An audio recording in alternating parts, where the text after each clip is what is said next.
बात कर लेते हैं बाबा रामपाल की। हम सबको पता है कि हत्या के 2 मामले उनके ऊपर चल रहे थे, करीब 10 साल जेल में बिताई थी। अब पंजाब और हरियाणा हाईकोर्ट का बहुत बड़ा फैसला आया। दरअसल हाईकोर्ट ने रामपाल की जो ऊपर 2 हत्याओं के मामले थे, उनमें जो उनको आजीवन कारावास की सजा मिली थी, उसको सस्पेंड कर दिया है। कोर्ट ने, आप सोचिए, सजा को प्रवेश सस्पेंड कर दिया। कौन है रामपाल और क्यों विवादों में फंसे थे? जेल शब्द अगर किसी व्यक्ति के चरित्र से जुड़ जाए तो उसकी गरिमा पर सवाल उठना लाजमी है। लेकिन क्या किसी व्यक्ति के जेल जाने के बाद उसे घृणा या संदेह की निगाह से देखा जाना सही है? दोस्तों, जेल जाने के बहुत से कारण हो सकते हैं और कभी कभी उद्देश्य भी। माना कि दुराचारी, भ्रष्टाचारी, दुष्कर्मी जेल जाते हैं और ऐसे व्यक्तियों से घृणा करना या उनकी बेगुनाही पर संदेह करना स्वाभाविक है। लेकिन जरूरी नहीं कि जेल जाने वाला हर व्यक्ति कुकर्मी, चोर या बदमाश हो।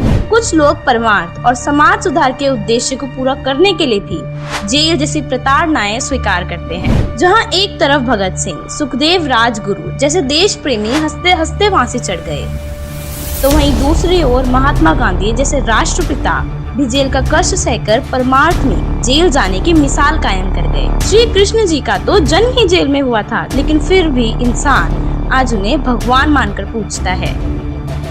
ईसा मसीह जी ने सत्य कहा तो जनता ने उन्हें शूली पर टांग दिया और अब वर्तमान में उन्हें गॉड कहकर संबोधित किया जाता है। इसी प्रकार गुरु नानक देव जी को भी उस समय बाबर की जेल में रखा गया। दोस्तों, 15वीं शताब्दी में पोलैंड देश के निकोलस ने शोध में पता लगाया कि धरती घूमती है, लेकिन इसी जनता ने निकोलस को झूठा बताकर उसे फांसी पर चढ़वा दिया।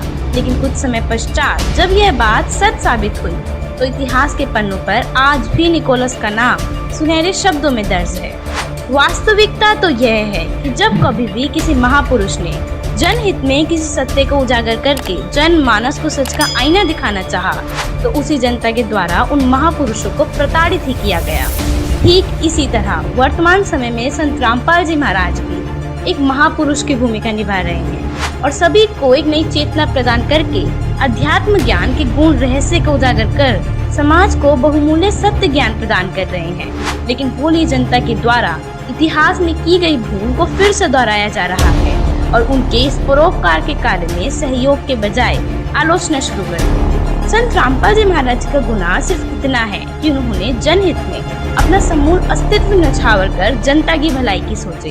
उन्होंने घर परिवार में सक्षम होते हुए भी समाज को अपना संपूर्ण जीवन सौंप दिया और इस परोपकार के कार्य में समय अभाव के चलते इंजीनियर की नौकरी को भी त्याग कर मानव समाज को दुखों के चंगुल से छुड़ाने और घर घर तक सद्भक्ति का संदेश पहुंचाने की ठान ली। दोस्तों, संत रामपाल जी महाराज जी ने वह सद्भक्ति जनता को बताई जो अनादि काल में किसी भी ऋषि, मुनि, संत, महंतों को समझ में नहीं आई और न ही इस रहस्य को समझने या समझाने में वह सक्षम रहे, जिसके परिणाम स्वरूप अन्य नकली धर्मगुरुओं की अज्ञानता की सच्चाई समाज के सामने आने लगी, जिसे बुखलाकर वो सब संत रामपाल जी महाराज के खिलाफ साजिश रचने लगे।